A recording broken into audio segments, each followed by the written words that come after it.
Well, at a time when the city is pushing to add more officers to the Chicago Police Department, it might surprise you to learn there are hundreds of sworn officers who aren't on the streets fighting crime. Instead, we found some sitting behind desks doing jobs that civilians can, like clerical work or human resources. CBS 2's Mai Martinez joins us live from Chicago Police Headquarters to explain all of this. Mai. Well, Rob, according to the Inspector General's office, last year nearly 800 sworn officers were working for units previously analyzed by the IG, who told the city the majority of those jobs could be civilianized. Many of those jobs are based right here at Chicago Police Headquarters. A police officer who's been trained to do police work is doing clerical administrative work behind a desk.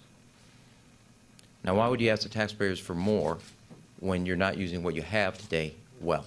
That was Mayor Rahm Emanuel back in 2013, not long after the City Inspector General examined 30 CPD units and identified 310 positions held by sworn police officers that could be filled by civilian workers.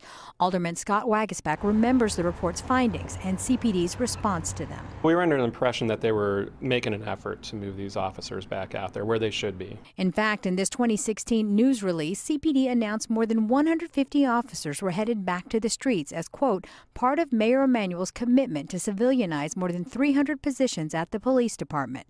Despite the announcement, according to the IG's office, in 2017, the number of officers in those same units went up to 798, not down. We've been told one story for the last several years, and what we keep seeing is that there's a different side to things, and it's not truthful. For example, the number of sworn officers in human resources jumped from 23 to 81. Those people should be out on the street. Can you think of any reason an HR officer would need to have a gun and badge? No, not at all. And the IG report also noted civilianizing the jobs could save the city between $6.4 and $16.6 million a year. Is it fair to ask taxpayers to pay for new police officers when you have hundreds of them at headquarters that are doing clerical work in some cases? No, not at all. And I think those dollars could be spent on other priorities. I asked for an interview with the police superintendent and the mayor for this story. That request was not granted. I also asked for the 2018 numbers to compare if they were up or down.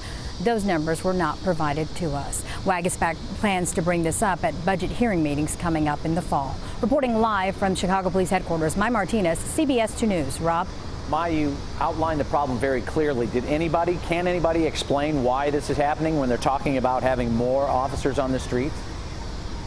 We asked because, of course, a lot of us are familiar with the fact that the Laquan McDonald video came out, and maybe that explains some of the jump in some of these positions to have to answer media requests and everything. But we were not given a clear answer on why any of these positions was increased in the number of sworn officers that are working inside instead of on the streets, especially given the issue with crime in this city. Okay. All right. Mai Martinez, thank you.